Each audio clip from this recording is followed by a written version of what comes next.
சிவன் மேல் காதல் கொண்ட தாட்சாயணி பிரஜாபதியில் ஒருவரான தட்ச பிரஜாபதிக்கு பிரசித்திக்கும் மொத்தம் 60 பெண் புத்திரிகள் பிறந்தனர் என வேதங்கள் கூறுகின்றன. அதில் அதிதி, திதி, தனு, கலா, தன்யு, சின்ஹிகா, குரோதா, பிரதா, விஸ்வா, வினதா, கபிலா, முனி, கத்ரு, தாட்சாயணி, ரதி, ரேவதி மற்றும் கார்த்திகை உட்பட 27 நட்சத்திரங்கள் இவர்களின் புத்திரிகள் ஆவார்கள்.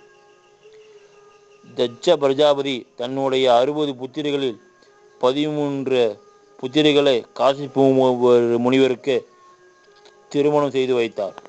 இவர்களின் சந்ததிகளால் உலகத்தில் உள்ள உயிரினங்களின் பரிணாம வளர்ச்சி அடைந்தது. பின்பு தனது மகள்களில் 27 பேரை சோமனுக்கு மனம் முடித்து கொடுத்தார். தட்ச பிரஜாபதிக்கு தான் ஏற்ற பணியை செவ்வனே செய்து கொண்டு இருந்தார். இந்த பிரஜாபதி என்னும் பதவியால் அவர் உலகில் உள்ள அனைத்து உயிர்களையும் ஒரு நெறிமுறைப்படுத்தி அவர்களை ஒரு நிறைவுடன் வாழ வழிவகை செய்தார். தட்ச பிரஜாபதியின் 60 புத்திரிகளில் தாட்சாயணி ஒருவர். தட்ச பிரஜாபதியின் 60 மகள்களில் தாட்சாயணியே தட்ச பிரஜாபதியின் விருப்பத்திற்கு உரிய மகள் ஆவார்.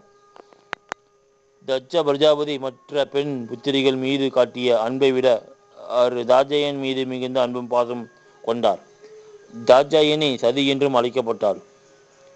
திருமாலை வணங்கி வழிபட்டு வந்த பிரஜாபதி தன் வம்ச மக்களையும் அவ்வாறு வழிபட செய்தார். தாட்சாயணி திருமாலை பக்தியோடு வழிபட்டார். தாட்சாயணி எல்லா வேதங்களையும் உபநிடங்களையும் முறையாக பயின்று தேர்ச்சி பெற்றார். இதனால் என்னவோ மற்ற பிள்ளைகளை விட தாட்சாயணி மீது மிகுந்த அன்பு கொண்டார். தாட்சாயணி இளமை பருவம் அடைந்ததும் சிவபெருமானை பற்றி செய்திகளை அறிந்து அவரை பற்றி தகவல்களையும் அறிந்தார். ஒரு சமயம் அவரை காணும் வாய்ப்பு தாட்சாயணிக்கு உண்டாயிற்று. அந்த நொடியில் சிவன் மீது தாட்சாயணி மையல் காதல் கொண்டாள். மையல் எண்ணம் கொண்ட தாட்சாயணி சிவனை எண்ணிய காலம் கழித்தார். பூஜை புனஸ்காரங்களில் ஈடுபடாமல் சிவன் மீது மையல் கொண்டார். இதை அறிந்த தட்ச பிரஜாபதி தன் மகளிடம் ஏற்பட்ட மாற்றத்தை கண்டு அறிந்தார். அதற்கான காரணத்தையும் அறிந்த தன் மகளை சிவன் மீது கொண்ட மயிலால் ஏற்பட்ட மாய வலையில் இருந்து அகற்றி தன் மகளின் எதிர்காலத்தை காக்க எண்ணினார். பிரஜாபதி ஆயினும் அவரும் பெண் புத்திரிகளின் தந்தையாவார். பின் இந்த பிரச்சனையை தனது தந்தையான பிரம்மதேவரிடம் முறையிட சத்தியலோகம் சென்றார். அங்கு சென்று தன் தந்தையிடம் தட்ச பிரஜாபதி அதற்கான தீர்வை அளிக்குமாறு கேட்டார். தீர்வை அளிக்குமாறு கேட்டு சென்ற பிரஜாபதியிடம் பிரம்மதேவர் தாட்சாயணி எனும் சதி பராசத்தின் அம்சம் என்று சிவபெருமானின் மறுபாதி என்றும் கூறினார். நீ மேற்கொண்ட பல யுகங்களின் தவத்தின் பலனாக ஆதி பராசக்தியிடம் வாங்கிய வரத்தின் பலனை ஆதிசக்தியை உனக்கு மகளாகவும் எனக்கு பேத்தியாகவும் பெருப்படுத்தியுள்ளார். அதனால் சதியே சிவனுக்கு திருமணம் செய்து வைப்பதே கால சிறந்தது என்று கூறினார். தந்தையான பிரம்மதேவரிடம் இருந்து சற்றும் எதிர்பாராத இந்த பதிலால் கொஞ்சம் திகப்போற்று தட்ச பிரஜாபதி சினத்துடன் அவ்விடத்தை விட்டு அகன்றார். தட்ச பிரஜாபதி தன் மகளான சதியிடம் அவள் கொண்டுள்ள மயிலால் ஏற்படும் விளைவுகளை பற்றி எடுத்து கூறி மயிலை கைவிடும் முயற்சியில் இறங்கினார். அவர் சதியிடம், என் முன்பே மகளே, நீ மயில் கொண்டுள்ள சிவபெருமான் சுடுகாட்டில் வாசம் செய்பவன். அவனுக்கென்று மாடம் மாளிகை எதுவும் இல்லை, அவனுக்கென்று யாரும் இல்லை என்று எடுத்து கூறினார். தந்தையின் முன் சதி விருப்பத்தை கூறினார். சிவனே என் பாதியாக வேண்டும் என்பது என் விருப்பம் எனவும் கூறினான். தரகாசுரன் என்னும் அசுரன் சிவபெருமானை நோக்கி பல காலமாக உணவு உறக்கம் இன்றி கடுந்தம் புரிந்தான். அவனை என்னும் தவத்தால் மகிழும் கொஞ்சம் சிவபெருமான் தரகாசுரின் முன்பு கொஞ்சம் உதயமாக்கினார். சிவபெருமானை கண்ட தரகாசுரன் செய்வது அறியாது மெய்மறந்து நின்றான். என் பிறப்பின் நெடுநாள் பலனை யான் அடைந்து விட்டேன் என்று இவ்வுலகத்தை மறந்து சிவனின் முன் நின்றான். தரகாசுரனை, உன் தவத்தால் யான் மனம் மகிழ்ந்தோம். அசுரனே, உனக்கு வேண்டும் வரத்தினை கேள் என்று சிவபெருமான் கூறினார். ஜோதி லிங்கமாக சிவபெருமான் காட்சி அளித்தார். ஸ்ரீமத் நாராயணன் மற்றும் பிரம்மதேவர் இருவரும் பல யுகங்களாக தனது பயணத்தை மேற்கொண்ட போதும் இருவராலும் அடியோ முடியோ காண இயலவில்லை. ஸ்ரீமத் நாராயணன் இந்த லிங்க வடிவம் முடிவற்றது என்பதை உணர்ந்து தனது பழைய இடத்தை நோக்கி பயணித்து தொடங்கினார். ஆனால் பிரம்மதேவர் லிங்க வடிவத்தின் உச்சியை காணும் முயற்சியை கைவிடாமல் பயணத்தை தொடர்ந்தார். ஒரு சில கால இடைவெளியில் லிங்க வடிவத்தின் உச்சியில் இருந்து தாளம்பூ வருவதை பிரம்மதேவர் கண்டார். பிரம்மதேவர் தாளம்பூவின் அருகில் சென்று லிங்கத்தின் உச்சியை அடைய இன்னும் எவ்வளவு காலம் பிரயாணம் மேற்கொள்ள வேண்டும் என வினாவினார். அதற்கு தாளம்பூ இன்னும் பல கோடி யுகங்கள் கடந்து செல்ல வேண்டும் என்று கூறியது. இதை கேட்ட பிரம்மதேவர் மடைபோற்றி இனியும் பல கோடி ஆண்டுகள் பயணம் செய்ய வேண்டுமா என யோசித்தார். சிறிது நேரம் சிந்தனைக்கு பின் தாளம்பூவிடம் ஒரு உபயம் வேண்டும் என பிரம்மதேவர் வேண்டினார். பிரம்மதேவரின் வேண்டுகோளை ஏற்று வேண்டிய உதவியை அளிப்பதாக தாளம்பூ வாக்குறுதி கொடுத்தது. பிரம்மதேவரும் தாளம்பூவும் பயணம் ஆரம்பித்த இடத்திற்கு செல்ல பயணம் மேற்கொண்டனர். ஆனால் இருவரும் சர்வம் உணர்ந்த பெரும்பொருள் இவை அனைத்தும் கண்டு கொண்டு உள்ளார் என்பதை மறந்தனர். இறுதியாக ஸ்ரீமத் நாராயணன் இருக்கும் இடத்தை அடைந்த பிரம்மதேவர் நாராயணனிடம் தான் லிங்கத்தின் முடியை கண்டதாகவும் அதற்கு இந்த தாளம்பூவே சாட்சி என கூறினார். தாளம்பூவும் பிரம்மாவிடம் கொடுத்த வாக்குறுதிக்கு இணங்கி ஆமாம், பிரம்மதேவர் லிங்கத்தின் முடியை கண்டதாக பொய் சாட்சி கூறியது. தாளம்பூ உரைப்பது பொய் என அசிரிய சினத்துடன் உரைத்தது. லிங்கத்தில் இருந்து வந்த அசிரியை கேட்ட பிரம்மதேவர் அதிர்ந்து போனார். அப்போது ஸ்ரீமத் நாராயணன் என்ன நிகழ்ந்தது என அறியாமல் நின்றார். பின்பு ஒரு பிரபஞ்சத்தின் ஜோதி லிங்கமானது சிவபெருமான காட்சியளித்தார். ஆனால் சிவபெருமானை காண இயலாத வகையில் ஒளியானது பிரகாசித்து மீண்டும் இருவரும் சிவபெருமானை வணங்க ஒளியின் பிரகாசம் குறைந்து அவர்களுக்கு பரிபூர்ணமாக சிவபெருமான் காட்சியளித்தார். காட்சியளித்த சிவபெருமான் பிரம்மாவை நோக்கி நீர் செய்த தவறு என உரைத்தார். செய்த தவறுக்காக நீர் படைக்கும் சிருஷ்டியில் உனக்கு கோவில் இல்லாமல் போகவும், பொய் சாட்சி சொன்ன தாளம்பூ பூஜைக்கு பயன்படாமல் போகட்டும் என சபித்து விட்டார். தான் செய்த தவறை உணர்ந்த பிரம்மதேவர் சிவனிடம் மன்னிக்கும்படி வேண்டி அருளினார். சினம் கொண்ட சிவபெருமான் செய்த தவறை உணர்ந்த பிரம்மதேவரை மன்னித்து அருளினார். பின் இருவரும் சிவனை வணங்கி நின்றனர். அப்போது சிவபெருமான் திருமாலை காக்கும் தெய்வமாக பிரம்மாவை படைக்கும் தெய்வமாக இருக்கும் அருள் புரிந்தார். மேலும் திருமால் சிவபெருமானிடம் பிரபஞ்சம் உபதேசம் செய்தருள வேண்டும் என வணங்கி நின்றார். சிவபெருமானம் அவரின் வேண்டுதலை ஏற்று உபதேசம் செய்தார். சிவபெருமான் அருளிய ஒரு உபதேசங்களில் இருந்து திருமால் மந்திரத்தையும் அதை கடைபிடிக்கும் முறைகள் யாவையும் உணர்ந்தார். பின் திருமால் தான் கற்ற ஒரு உபதேசத்தை பிரம்மதேவருக்கும் சிவன் அருளிய முறையில் உபதேசம் செய்தார். திருமால் ஒரு உபதேசிக்கும் பொழுது சிவபெருமான் அங்கு காட்சியளித்தார். பிரம்மதேவர் சிவபெருமானிடம் சிருஷ்டியில் வாழும் உயிர்கள் அறவழியில் நடந்து மோட்சம் அடையும் வழியையும் போதிக்குமாறு வேண்டி அருளினார். சிவபெருமான் அவரின் வேண்டுகளை ஏற்று அருள் பாவித்தார். அடியும் முடியும் இன்றி முடிவற்றதாக உள்ள லிங்க வடிவத்தை வழிபட்டால் வாழும் வாழ்க்கையில் எது உண்மையான அன்பு மற்றும் எதில் எல்லா வகையான நிம்மதிகள் உள்ளன என்பதை அறிந்து பிறவைகளின் முன்னை நிலையான பிறவா நிலை அடைவார்கள் என்று ஞான வழியை போதித்தார். படைப்பு கடவுளான பிரம்மா உயிர்களை படைக்க தொடங்கினார். அந்த உயிர்கள் உயிர் வாழ தேவையான உயிர் வாயுவை அளிக்குமாறு திருமாலிடம் பிரம்மா வேண்டினார். பிரம்மாவின் வேண்டுகோளுக்கு இணங்கி அவர் உயிர் வாயுவை அளித்தார். உயிர்கள் வாழ்வதற்கான இடத்தையும் பிரம்மாவின் வேண்டுகோளுக்கும் இணங்கி அண்டம் மற்றும் நிலப்பரப்புகளை படைத்தார். திருமால் படைத்த நிலப்பரப்பில் திருமால் அருளால் உயிர்கள் தோன்ற ஆரம்பித்தன. பிரம்மா படைப்பு தொழிலை தொடங்கினார். படைப்பு தொழில் அவருக்கு உதவும் வகையில் பிள்ளைகளை உண்டாக்கினார். ஆனால் அவர்களால் எவ்வித பயனும் இல்லாததால் மனம் சோர்ந்தார். அவ்வேளையில் சிவபெருமான் அங்கு தோன்றி அவரின் சோகத்திற்கான காரணத்தை அறிந்த அந்த குறையை நிவர்த்தி செய்வதற்காக கூறி மறைந்தார். சிவனின் அருளால் அவர் எண்ணியவாறு பிரஜாபதிகளை படைத்தார். பிரஜாபதிகள் என்பவர்கள் பிரம்மாவால் படைப்பு தொழிலுக்கு உதவியாக இருக்கும் வகையில் படைக்கப்பட்டவர்கள். பிரம்மதேவர் மொத்தம் 10 பிரஜாபதிகளை தோற்றுவித்தார். மரிஷி, அத்திர, அங்கிரிசர், புலஸ்தியர், புலகர், கிருது, வசிஷ்டர், தக்கன், பிறகு நாரதர் போன்றவர்கள் பிரம்மவர்கள் படைக்கப்பட்டவர்கள்.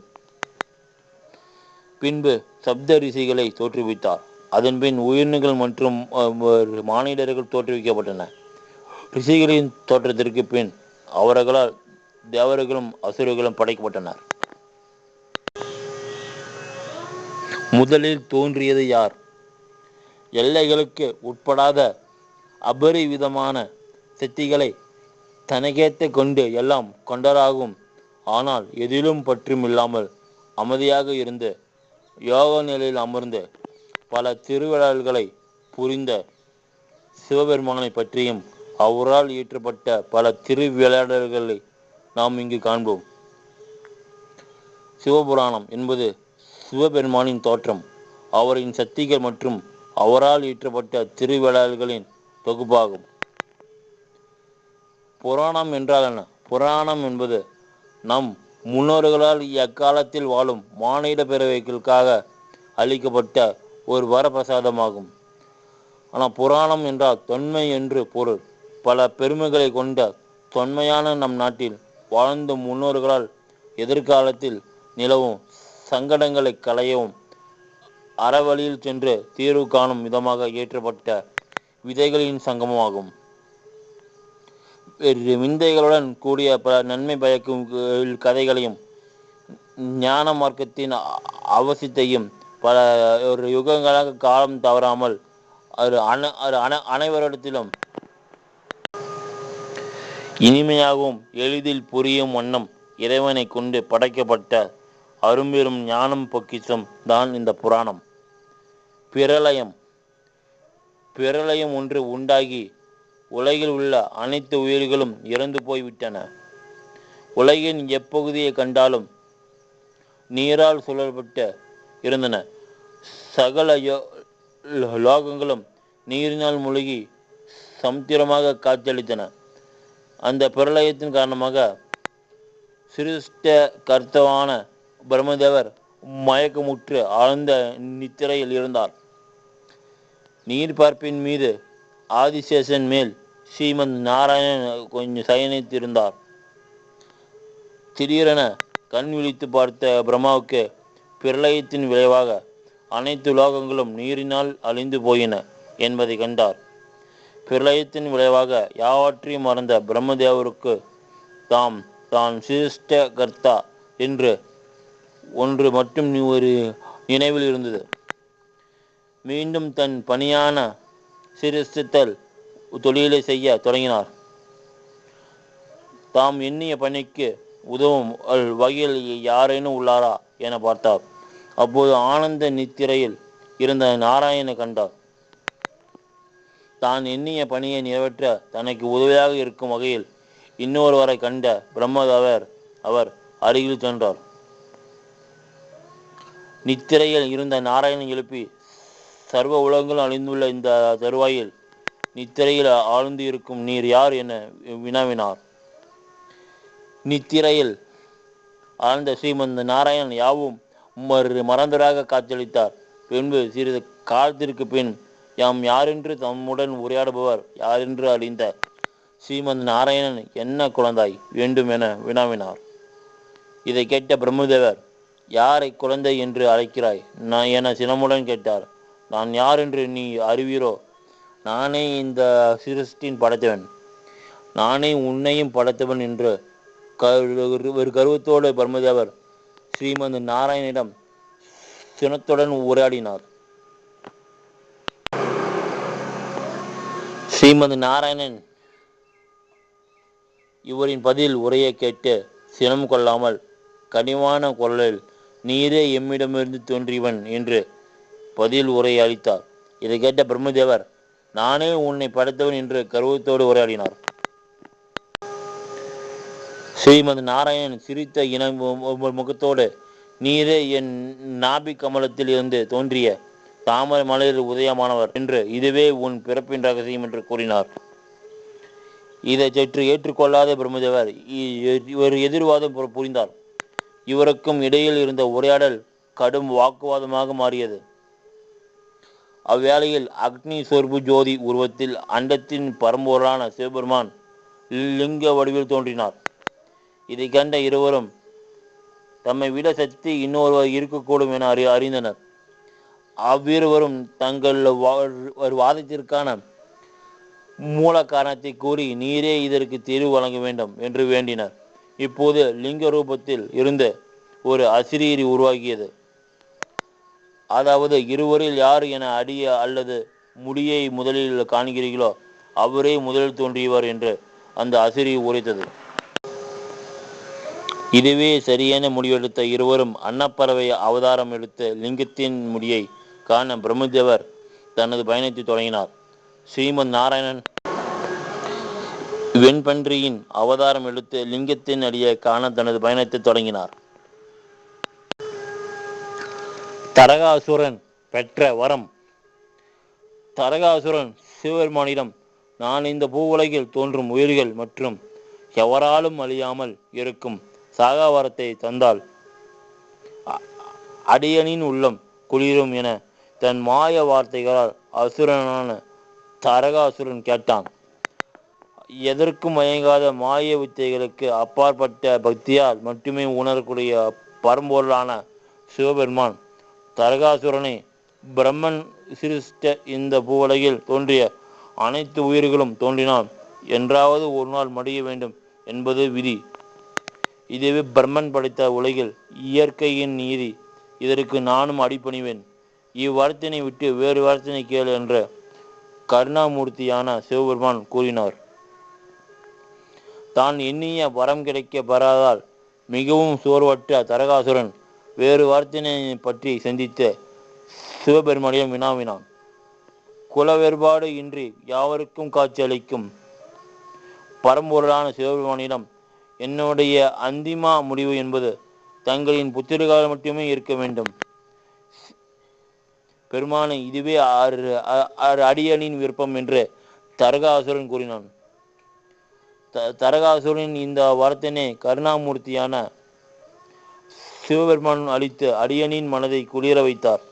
எல்லா யுகங்களில் நடக்கும் எல்லா நிகழ்வுகளையும் அறிந்த காலன் எதையும் அறியாத அசுரனால் உண்டாகும் நன்மையை அறிந்து ஒரு தரகாசுரனே நீர் வேண்டிய வரத்தினை யாம் அளித்தோம் என்று சிவபெருமான் கூறி பஞ்சபூதங்களில் கலந்து மறைந்தார். சிவபெருமான் தரகாசுரனுக்கு வரம் அளிக்கும் போது ஆதிசக்தி இல்லாத யோகி வடிவிலே உலகில் உள்ள அனைத்து ஜீவராசிகளுக்கும் காட்சியளித்தார். எனில் சிவனின் ஒரு பாதியான சக்தி தச்ச பிரஜாபதிக்கு மகளாக பிறந்துள்ளார் என்பதை மும்மூர்த்திகள் மட்டுமே அறிந்தது. ஒரு சமயம் படைக்கும் கடவுளான பிரம்மனின் மகனான தச்சன் செருக்கு மற்றும் ஆணவனத்தினால் இவ்வுலகம் மட்டுமல்லாமல் மூவுலகிலும் உள்ள தேவர்கள் முனிவர்கள் மற்றும் மானிட பிறவிகள் யாவையும் என் ஆணைக்கு கட்டுப்பட்டு நடக்க வேண்டும் என்னும் பேராசை கொண்ட பிரம்மாவிடம் அதற்கான வழி ஏதும் உண்டோ என்று வினாவினான். தன் மகனான தச்சன் மீது அன்பு கொண்ட பிரம்மதேவர் நீர் அண்டதானான் சிவபெருமானின் பாதியான அம்பிகையை நோக்கி தவம் மேற்கொண்டு அந்த அம்பிகையை உனக்கு மகளாக பிறக்க வேண்டும் என்னும் வார்த்தையை கேட்டு பெறுவாய். நீர் விரும்பிய எண்ணம் ஈடேறும் என்று தந்தையான பிரம்மதேவர் தன் மகனுக்கு ஒரு உபதேசித்தார். உபதேசம் பெற்ற தச்சனுக்கு அம்பிகை எனக்கு மகளாக பிற்படுத்தால் மூவுலகும் என் ஆணைக்கு கட்டுப்படுவார்கள் என்னும் பேராசை உண்டாயிற்று. தன் தந்தையின் ஒவ்வொரு உபதேசங்களை ஏற்றுக்கொண்டு தட்சன் ஆதிசக்தியான உமா மகேஸ்வரியை நோக்கி யுகங்களாக தவத்தினை மேற்கொண்டார். இந்த தவத்தின் பலனாக அண்டத்தை ஆளும் பரம்பொருளின் ஒரு பாதியான அம்பிகை தட்சனின் தவத்தால் மனமகிழ்ந்து பிரஜாபதியின் தட்சனுக்கு காட்சியளித்தார். அம்பிகையை கண்ட தட்சன் தான் செய்த தவத்தினால் இன்று வரை அனுபவித்த இன்னல்கள் யாவும் நீங்கி நான் சிறப்படைந்தேன் தேவி என்றும் தன் மற்றற்ற மகிழ்ச்சியை அம்பிகையிடம் கூறி தன் அகமகிழ்ந்தார் தட்சன். கருணாமூர்த்தியின் இல்லத்தரலான பரம்பொருளின் ஒரு பாதியான அம்பிகை நீர் வேண்டும் வார்த்தினை கேள் என்று கூறினாள். பிரஜாபதியான தட்சன் அம்பிகையே மூவலை உள்ள தேவர்கள் முனிவர்கள் மற்றும் மானிடர்கள் யாவரும் என் ஆணைக்கு கட்டுப்பட்டு நடக்க வேண்டும் என்று, அது மட்டுமல்லாமல் அம்பிகையே தாங்கள் எனக்கு மகளாக பிறக்க வேண்டும் என்னும் வார்த்தினை வேண்டினார். தாயுள்ளம் கொண்ட அம்பிகை தனது பக்தரின் வேண்டுதலுக்கு இணங்கி தட்சன் கேட்ட வரத்தினை தந்து அருள பாவித்தாள். மேலும் நீர் நல்வழி விட்டு விலகும் தருவாய் உண்டாயின. நீர் பெற்ற வரமே உனது அழிவிற்கான பாதையாகி விடும் என்று கூறி அம்பிகை மறைந்தார். மனமகிழ்ந்த தட்சன் ஒரு பேரரசை நிறுவி தட்சம்புரியும் என்னும் நாட்டை ஆண்டு வந்தார். தட்சனுக்கு பிறந்த புதல்விகளில் ஒரு புத்திரையே அம்பிகை அம்சம் உள்ள சதிதேவி ஆவாள். சிவனிடம் பெற்ற வரத்தால் மனமகிழ்ந்த ஒரு தரகாசுரன் யோகியாக இருக்கும் சிவபெருமானுக்கு இப்போது வாரிசுகள் பிறக்கப் போவது இல்லை என்று நான் சாகவால் பெற்றேன் என்று எள்ளி நகையாடினான்.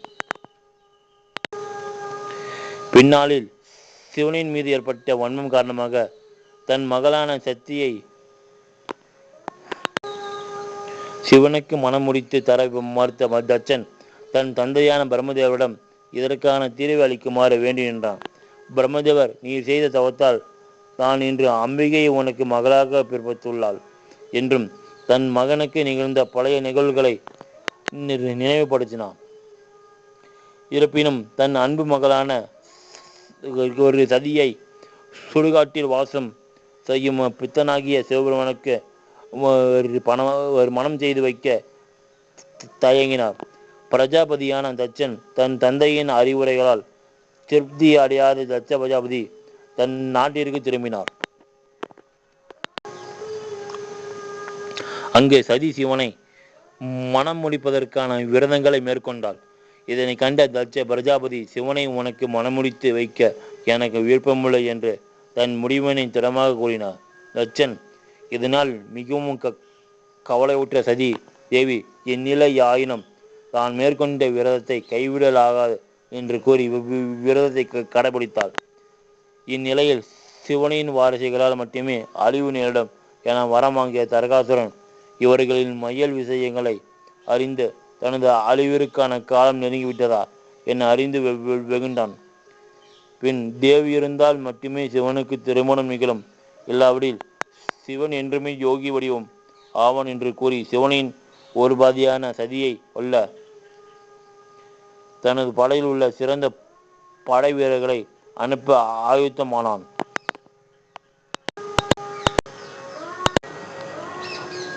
தந்தையை காண செல்லும் தாட்சாயணி தேவி சிவபெருமான் பிரஜாபதியான தட்சனை விட வயதில் மூத்தவரான நான் அவர் பாதங்களில் விழுந்து ஆசீர்வாதம் பெற்றால் அவருக்கு தானே பாவம் உண்டாகும்.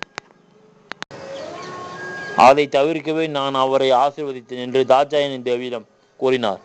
கூற்றில் இருந்த பொருளை உணர்ந்த தாட்சாயணி தேவி நாம் இழைத்த பிழையை மன்னிக்க வேண்டும் என்று சிவபெருமானிடம் வேண்டினார். தேவியே நீ என்னுள் பாதியாவர், நீ இழைத்த பிழைக்கு நீ மட்டும் காரணம் என்று நானும் அதற்கு காரணமாவேன் என்று கூறினார். சிவபெருமான் தன் மீது கொண்டுள்ள அன்பை கண்டு மனமகிழ்ந்த தாட்சாயணி தேவி சிவபெருமானை அணைத்து கொண்டார். ஆனால் அந்த அரவணைப்பில் தேவி மட்டுமே மகிழ்ச்சியாக இருந்தார். சிவபெருமான் ஏதோ சங்கடத்தில் இருப்பது போல் காட்சியளித்தார். பிரஜாபதியான தட்சன் சிவபெருமானை அவமானப்படுத்தும் விதமாக ஒரு மிகப்பெரிய யாகத்தை வளர்த்து அதில் கொஞ்சம் சிவபெருமானை தவிர யானைய தேவர்கள் யாவரையும் அழைத்து கொஞ்சம் சிவபெருமானை அவமானப்படுத்த வேண்டும் என்று எண்ணினார்.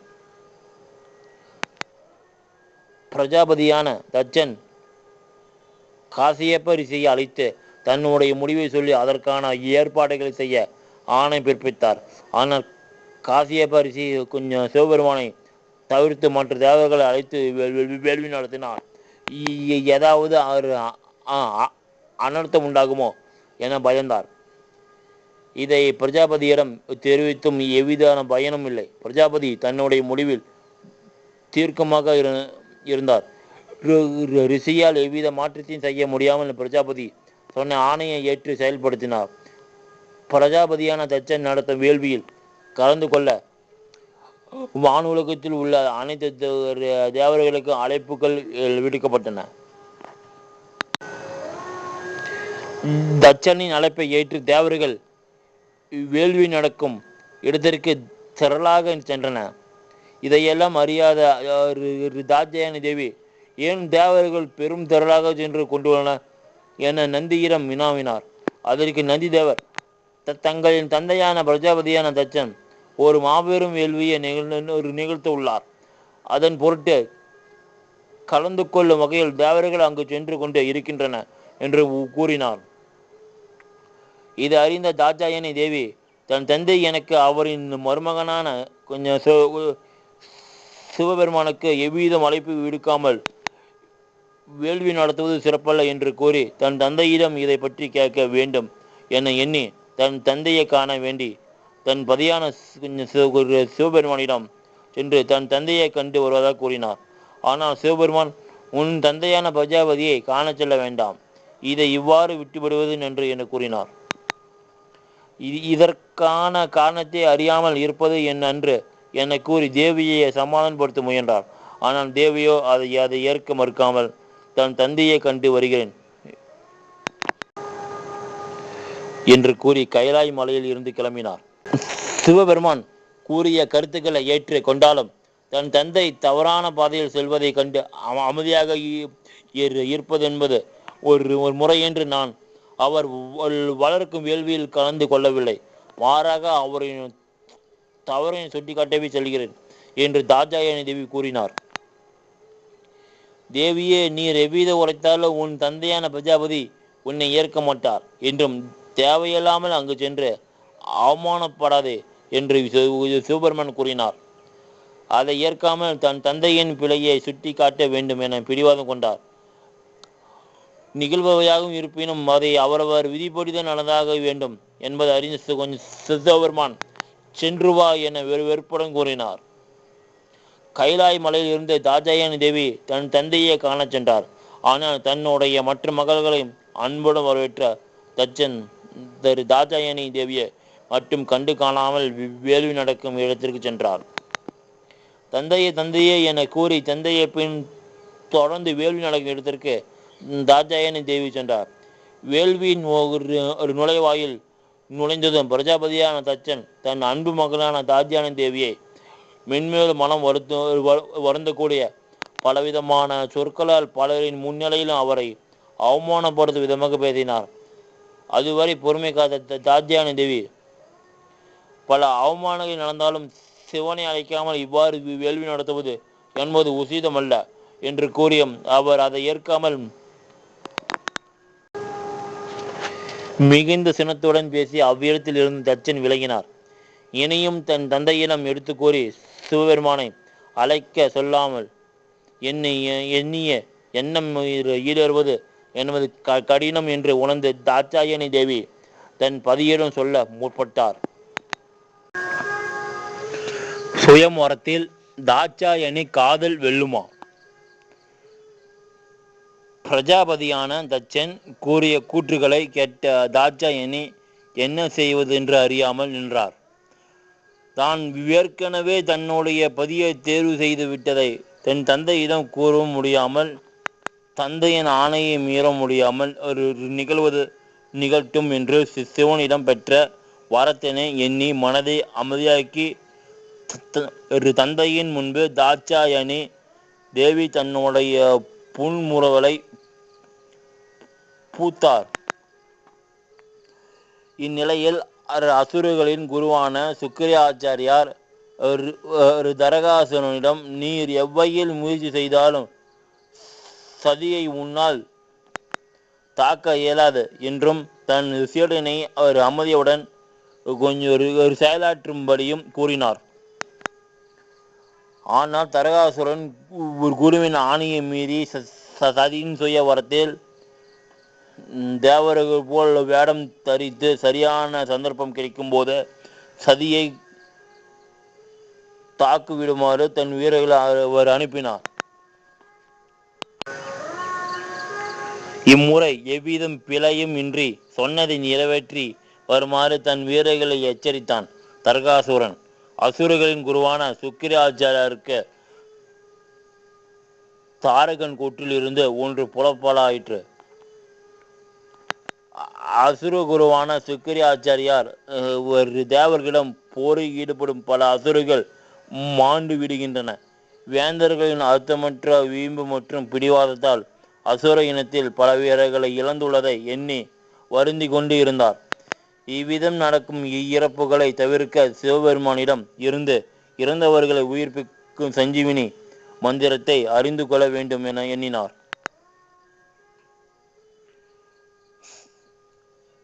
சஞ்சீவினி மந்திரத்தை அறியும் பொருட்டு சுக்கிராச்சாரியா சிவனை நோக்கி தவம் செய்ய முடிவு செய்து ஒரு அடர்ந்த வனத்தை தேர்வு செய்து தவம் புரிய ஆரம்பித்தார். இவ்வேளையில் தட்ச பிரஜாபதி அரண்மனையில் சுயம்பரம் விழாவிற்கு உலகத்தில் உள்ள தேவர்களும் ரிஷிகளின் வாரிசுகளும் வருகை புரிந்து சுயம்பரம் மேடையில் தாட்சாயணியின் வருகைக்காக காத்து கொண்டு இருந்தனர். இந்நிலையில் மணமகள் அறையில் தாட்சாயணி என்ன நிகழுமோ என்று எதுவும் அறியாமல் தன் வாழ்க்கையின் போக்கினை நோக்கி கவலை தேய்ந்து முகத்துடன் காணப்பட்டார். தோழிகள் மற்றும் தன் உடன் பிறந்த சகோதரிகள் முடிந்த மாட்டில் ஆதரவு கூறியும் கலையெழுந்த முகத்துடன் தாட்சாயணி காணப்பட்டார். தரகாசுரனால் அனுப்பப்பட்ட மாறு வேடத்தில் எந்த அசுரர்களும் அரண்மனையின் ஒரு நுழைவாயிலில் நுழைந்து வந்தபோது அவர்கள் கொஞ்சம் துயரவும் புலனாயிற்று. பின் அந்த அசுரர்களை அரண்மனையின் மெய்காப்பாளர்களால் பிடித்து வெளியேற்றப்பட்டன. இதை கண்ட தச்சன் தன் மகளுக்கு விருப்பமான மணமகன் வந்திருப்பான் என்று முடிவு செய்து ஒரு நுழைவு வாயிலை மூட தன் பாதுகாவலருக்கு உத்தரவிட்டான். அரசனின் ஆணையை ஏற்று அரண்மனையை சுற்றி உள்ள அனைத்து நுழைவாயில்களும் மூடப்பட்டன. அரண்மனையின் அரியணை பகுதியை அடைந்த பிரஜாபதியான தச்சன் கண்ட அனைவரும் எழுந்து வணங்கினர். அனைவரின் வணக்கத்தையும் ஏற்றுக்கொண்டு அவரவர் இருக்கையில் அமரச் சொன்னார் தச்சன் பிரஜாபதி. பிரஜாபதியான தச்சனின் சுயம்பரம் விழாவிற்கு என்னுடைய அழைப்பு ஏற்று வருகை தந்த அனைவருக்கும் என் வாழ்த்துக்கள் என்று கூறி தன் மகளான தாட்சாயணியை சுயம்பர மேடைக்கு வருமாறு அழைத்தார். தன் பெற்ற மகள்களில் அதிக அன்பும் கொண்ட செல்லமாக சதி என்றும் அழைக்கும்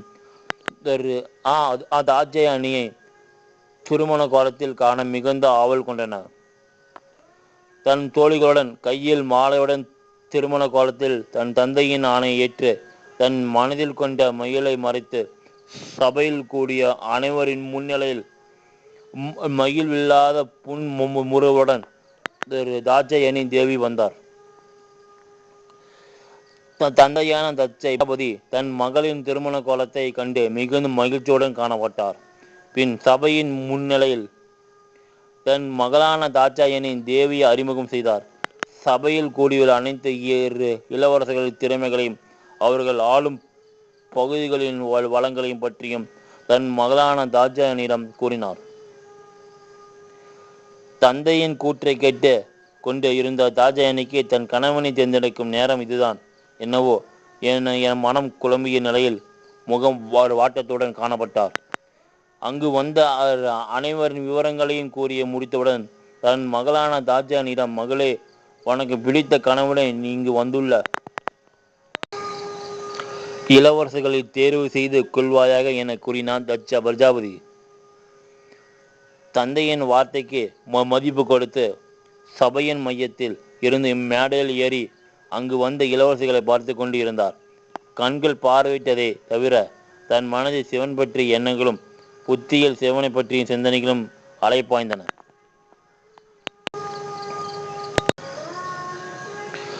சிவனிடம் இருந்த ஒரு சில நினைவுகளால் மனதில் பற்றற்ற நிலையில் இருந்தார். தாட்சாயணி இக்கணம் சிவன் கண் முன் தோன்றினாள். அவரிடம் செல்ல மனம் துடித்தது. சிவன் தன்னை மணப்பதாக கூறி வரமளித்தார். ஆனால் அவர் இன்னும் வரவில்லையே என எண்ணும் தருவாயில் இவர்களின் பிரிவை இதுவரை அமைதியுடன் கண்டு வந்த இயற்கை இணையும் பொறுக்க முடியாமல் அனனையின் மனக்குறையை எம்பெருமானான சிவபெருமானிடம் கூறியதோ அக்கணத்தில் ஒரு வெந்நீர புகையை அரண்மனை முழுக்க பரவிற்று. அந்த வெந்நீர புகையின் மையத்தில் சூலாயுத்துடன் பிறை சூடிய சிவபெருமான் உதயமானார்.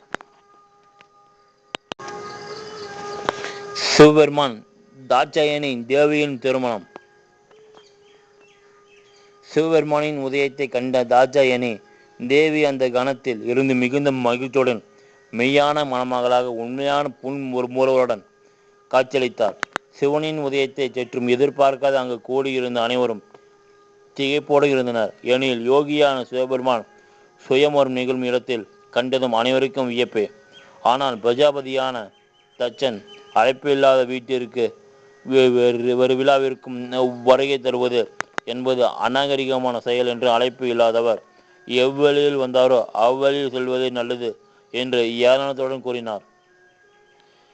பிரஜாபதியான தச்சனின் இந்த வாதத்தை சற்று எதிர்பார்க்காத சபையில் கூடியிருந்தோர் வியந்து அந்த கணத்தில் அங்கு தோன்றிய சிவபெருமான் எதையும் உரைக்காமல் அங்கு இருந்து மறைந்தார்.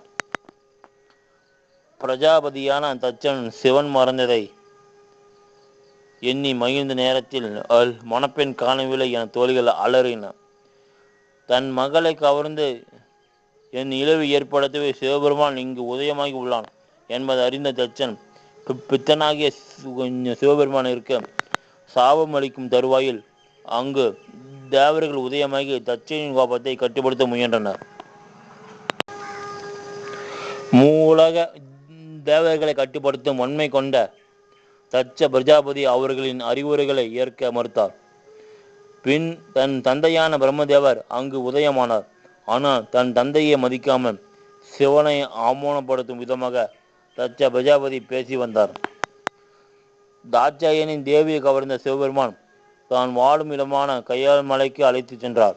அங்கு சிவபெருமானுக்கு தாட்சாயணி தேவிக்கும் சிவபெருமானின் வாழ்விடத்தில் திருமணம் நடைபெற்றது. சிவனுக்கும் தாட்சாயனின் தேவிக்கும் திருமணம் நிகழும் அந்த கண்கொள்ளா காட்சியை பிரம்மாவும் விஷ்ணுவும் தன் மனைவிகளுடன் வந்து தரிசித்து சென்றனர். இவ்வேளையில் யாருடைய அறிவுரைகளாலும் சாந்தியாடிய தச்சன் திருமாலை வணங்கி தன் மனக்குறையை கூறி வேண்டி கொண்டிருந்தார்.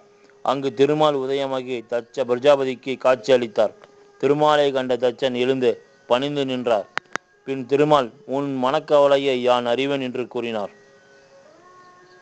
அதற்கு தச்ச பிரஜாபதி அனைத்தையும் உணர்ந்த பரம்பொருளே அந்த பித்தான சிவபெருமான் என் மகளை கவர்ந்த போது நீங்கள் அங்கு தோன்றி உங்களின் பக்தனுக்கு ஏற்படும் துன்பத்தை தடுத்து இருக்கலாம் என்று கூறி திருமாலிடம் முறையிட்டார்.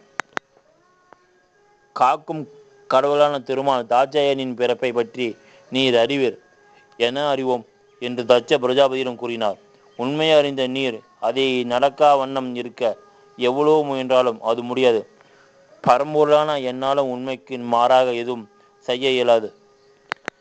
உன் தந்தையான பிரம்மதேவரின் அறிவுரைகளை ஏற்காமல் நீர் இழைத்த பிழையாலேயே இந்நிகழ்வானது அரங்கேறியது.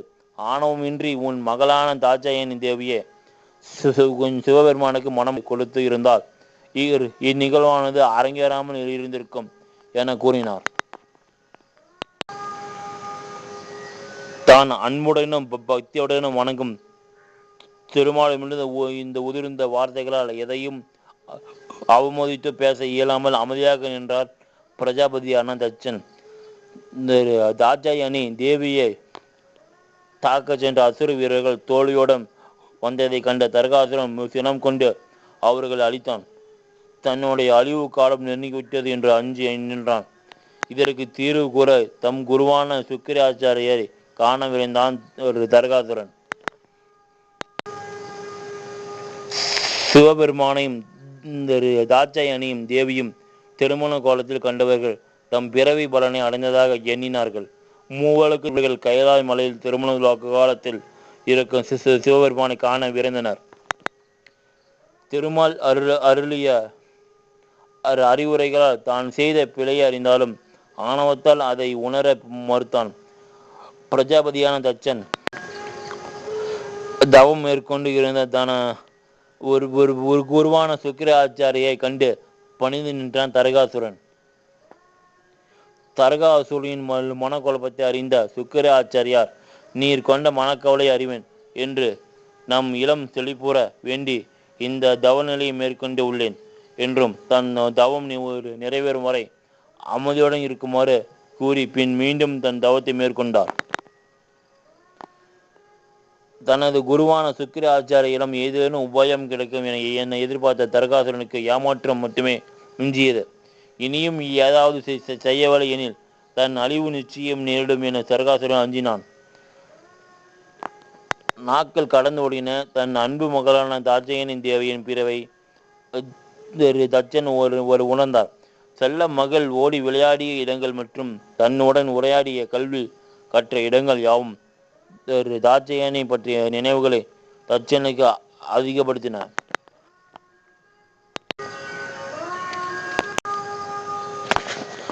பிரஜாபதியின் வருகை, தாட்சாயணியின் மகிழ்ச்சி.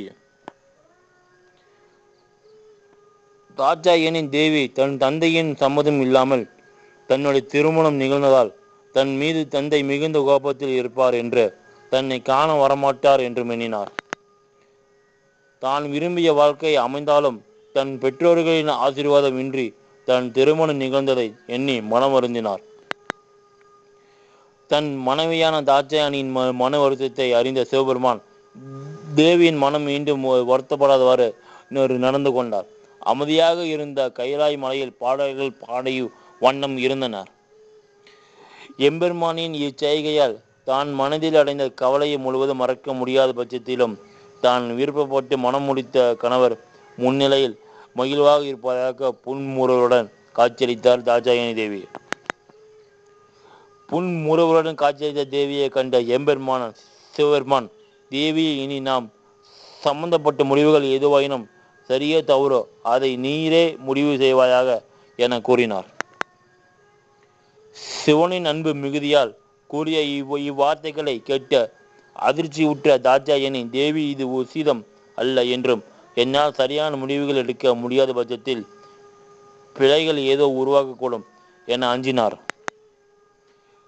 சிவபெருமானே, எண்ணில் பாதியான நீர் சரியான முடிவை மட்டுமே எடுக்கக்கூடும் என்று, ஒருவேளை அதன் பொருட்டு ஏதேனும் விளைவுகள் உண்டாகுமானால் அதை நான் சரி செய்வேன் என்று கூறினார். ஆனால் இனிவரும் காலங்களில் என் பொருட்டு முடிவுகளை நீரே எடுக்க வேண்டும் என்று திடமாக கூறினார். சிவபெருமானின் வார்த்தைகளை மீறிய எதையும் கூற இயலாத நிலையில் என் பொருட்டு என் கணவரான நீங்கள் எவ்வித சங்கடங்களையும் அனுபவிக்க நேராமல் நான் காப்பேன் என்றும், எனினும் ஏதேனும் பிழைகள் உண்டாயின அதற்கான முழு பொறுப்பு என்னையே சாரும் என்றும் தாட்சாயணி தேவி வாக்குறுதி அளித்தார். தர்காசுரன் ஒன்றிணைந்த சிவபெருமானையும் தாட்சாயணி தேவியும் பிரிக்க ஏதேனும் வழி உண்டா என சிந்தனையை ஆழ்ந்தான். எனில் தாட்சாயணி தேவி இருப்பது எம்பெருமான் வாழும் இடத்தில் அவ்விடத்திற்கு அவரின் அனுமதியின்றி சென்றால் கண்டிப்பாக தோல்வியே உண்டாகும் என்பதை நன்கு உணர்ந்ததால் இந்த முறை செயல்படுத்தும் திட்டத்தில் எவ்வித தோல்வியும் ஏற்படாமல் இருக்க வேண்டும் என எண்ணினான்.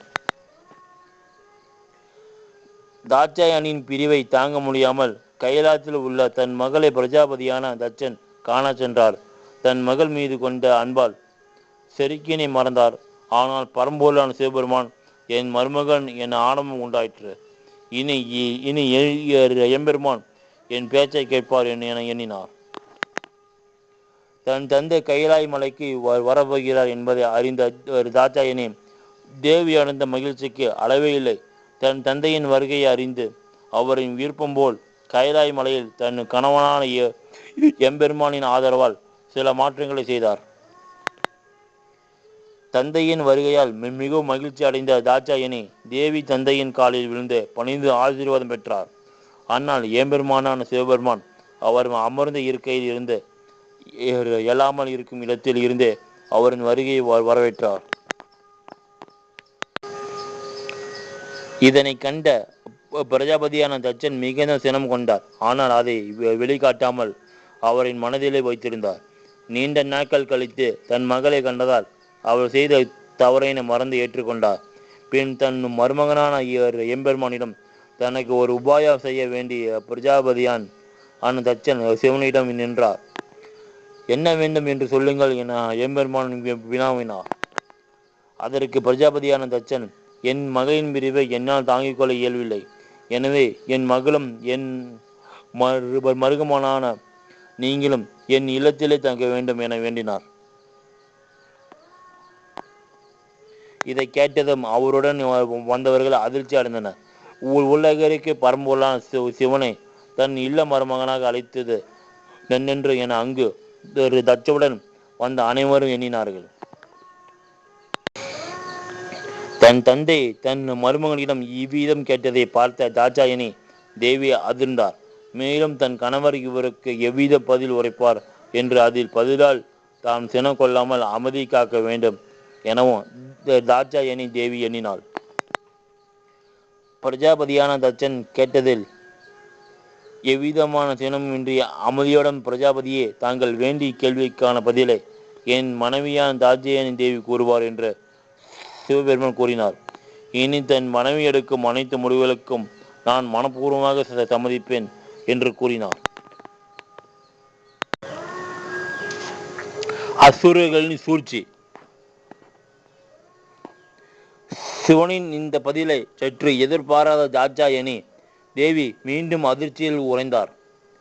சிவன் உரைத்த வாக்குறுதி நினைவுக்கு வர என்ன சொல்வது என்று புரியாமல் நின்றார்.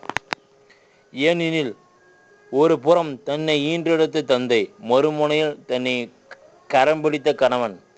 தாம் சொல்லும் முடிவால் யாராவது ஒருவரின் மனம் கண்டிப்பாக புண்படும் என்பது அறிந்த தாட்சாயணி தன் முடிவை சொல்ல ஆயுத்தமானார். பிரஜாபதியான தட்சன் தன் மருமகனான சிவன் தன் மனைவியான தாட்சாயணி தேவியின் முடிவுக்கு உட்பட்ட நடப்பேன் என்று கூறியதில் மகிழ்ந்தார். ஏனெனில் தான் பெற்ற மகள் ஒருபோதும் தன் பேச்சை மீற மாட்டாள். எனவே எம்பெருமான சிவபெருமானும் என்னுடைய பேச்சிற்கு கட்டுப்போட்டு நடப்பார் என மனதில் செருக்கு கொண்டார். ஆனால் அங்கு நிகழ்ந்ததோ வேறு. தாட்சாயணி தேவி தன்னுடைய கணவர் கைலாய் மலையிலே தான் இருப்பார் என்று திடமாக கூறினார். இதை சற்றும் எதிர்பாராத பிரஜாபதியான தட்சன் திகப்போற்று நின்றார். தன்னுடைய மகளை சமாதானம் செய்ய முயன்றும் பலனின்றி போனது. நாம் நினைத்த எண்ணம் அது அரங்கேறவில்லையே என்னும் ஒரு ஆதங்கத்துடன் ஒரு வருத்தத்துடனும் தன் ஒரு மகளிடமிருந்து விடியாவிட பெற்று சென்றார். இந்நிலையில் பிரம்மதேவர் அனைத்து தேவ தேவியர்களையும் அழைத்து ஒரு வேள்வி நடத்த ஏற்பாடு செய்தார். அந்த வேள்விக்கு சிவபெருமான் மற்றும் திருமாலும் அழைக்கப்பட்டன. பிரம்மதேவரின் மகனான பிரஜாபதியும் கலந்து கொள்ள அழைப்புகள் விடுக்கப்பட்டன. இந்த செய்தியை தன் ஒற்றர்கள் மூலம் தரகாசுரன் அறிந்தார். இன்று தான் எதிர்பார்த்த தருணம் வந்துவிட்டது என்று கூறி மகிழ்ந்தார். பின் தன் படையில் உள்ள வீரர்களில் எளிதில் ஒருவரின் உருவத்தைப் போல் மாறக்கூடியவர்களை அனுப்பி சிவபெருமானையும் தாட்சாயணி தேவியும் தனித்தனியே பிரித்து தகுந்த நேரத்தில் தனிமையில் இருக்கும் தாட்சாயணி தேவியை தாக்க ஆணை பிறப்பித்தார். கைலாய் மலையில் இருந்த சிவனும் தாட்சாயணி தேவியும் வெளிவரும் தருணத்திற்காக அசுரர்கள் காத்திருந்தனர். அவர்கள் எதிர்பார்த்த தருணம் வந்தது. சிவனும் தாட்சாயணி தேவியும் தனிமையாக வனத்தில் இருந்த நேரத்தில் சிவனுக்கு பிடித்தவரான நந்தி வலிவுடன் இருப்பது போன்ற குரல் தூரத்தில் கேட்டது. இதை கேட்டதும் தாட்சாயணி தேவி தன் கணவரான சிவபெருமானிடம் நந்திக்கு ஏற்பட்டுள்ள துயரத்தையும் போக்குமாறு கூறினார். ஆனால் சிவபெருமான் நந்திக்கு ஒன்றும் ஆகாது தேவி என ஆறுதல் கூறினார். மீண்டும் மீண்டும் அந்த வலியுடன் வந்த குரலை கேட்டு தேவி பயந்து நந்திக்கு ஏதோ ஆபத்து என எண்ணி சிவபெருமானை அனுப்பினார். இங்கு நடக்கப் போவதை உணர்ந்த சிவபெருமானும் தேவியின் கூற்றுக்கு இணங்கி அவரும் நந்தியின் குரல் வந்த திசையை நோக்கி சென்றார். சிவபெருமான் மறைந்த அந்த நொடியில் சிவபெருமான் போல் உருவம் தரித்து அங்கு அசுரன் உதயமானான். சிவபெருமானை கண்ட போது எம்பெருமானே நந்திக்கு என்ன ஆயிற்று என்று வினவி அசுரனின் அருகில் சென்றார். தாட்சாயணி தேவி அசுரனின் அருகில் செல்லும் போது சிவபெருமான் உதயமானார். ஒரே இடத்தில் இரண்டு சிவபெருமானை கண்ட தாட்சாயணி தேவி திகைப்புடன் காணப்பட்டார். இரண்டு சிவபெருமான் உருவம் எடுத்த அசுரன் தேவியே யாமே உண்மையான சிவபெருமான் என்று கூற தேவி அசுரனின் அருகில் செல்ல பரம்பொருளான சிவபெருமான் தேவி நான் யாரென்று நீர் அறிவில்லையா என கூறினார். இருவரின் பேச்சுகளால் குழம்பிய தாட்சாயணி தேவி யார் என் கணவர் என்று நானே அறிகிறேன் என்று கூறி வலதுபுறமாக இருக்கும் மாய தோற்றத்தில் உதயமான சிவபெருமானாக இருக்கும் அசுரனின் அருகில் சென்றார். சிவபெருமானின் கண்களை மட்டும்தான் கண்டார். அந்த கண்ணில் வெறியும் கோபமும் இருந்ததை உணர்ந்த தாட்சாயணி தேவி இடதுபுறமாக இருக்கும் கொஞ்சம் சிவபெருமான் நோக்கி நகர்ந்தார். இடதுபுறத்தில் இருந்த சிவபெருமானின் கண்களை கண்டார். அதில் அன்பும் உயிர்கள் மீது உள்ள கருணை மட்டுமே தென்பட்டன. இவரே என் கணவர் என அணைத்து கொண்டார் தாட்சாயணி தேவி. வலதுபுறத்தில் போலியாக உருவம் கொண்ட சிவபெருமான் வாழ்ந்த அசுரன் தன் சுய உருவத்தை எடுத்தான். தேவியே உன் தாக்கவே நான் இங்கு அனுப்பப்பட்டவேன். இம்முறை எவ்விதம் பிழையுமின்றி நான் உன்னை தாக்கே தீர்வேன் என்று கூறினான். பிரம்ம லோகத்திற்கு வருகை தரும் மும்மூர்த்திகள், இந்த முறை எவ்வித பிழையுமின்றி நான் உன்னை தாக்குவேன் தீர்வேன் என்று அசுரன் தாட்சாயணி தேவியிடம் கூறினான். தன் முன்னிருப்பது யாரென்று அறிந்தும் அவ்விதம் கூறியதை கண்ட எவ்வித சிரமமும் இன்றி அமைதியுடன் எல்லாம் உணர்ந்தவரான சிவபெருமான் நின்றார். அணையும் விளக்கும் எப்போது பிரகாசமாக தான் எரியும் என்பதை உணர்ந்தவர் அவர். இந்த அசுரன் முன்பு செய்த தவறை இழக்காமல் இம்முறை தோல்வியின்றி வெற்றி பெற வேண்டும் என்று தேவியின் அருகில் செல்ல முயன்றார். நிற்பது சிவபெருமான் அருகில். அதனால் அவனது முயற்சிகள் அனைத்தும் தோல்வி அடைந்தது. இருப்பினும் முயற்சியை கைவிடாமல் சிவனிடமிருந்து தேவியை பிரிக்க முயற்சி செய்தான். ஆனால் அவன் எடுத்த அனைத்து முயற்சிகளும் தோல்வி அடைந்தன. இறுதியில் அசுரனின் செயல்பாடுகளால் சினம் கொண்ட சிவன் சூலாயுதத்தை வாளாக மாற்றி அவ்வாளை கொண்டு அசுரனின் தலையை வெட்டினார். கருணை ரூபமாக இருந்த சிவனை கோபுரத்தில் கண்ட தாட்சாயணி தேவி திகைப்போட்டு நின்றார். சிரம் தணிந்த சிவபெருமான் அந்த அசுரனால் ஏற்பட்ட உதிர கரை கொஞ்சம் சிவபெருமான்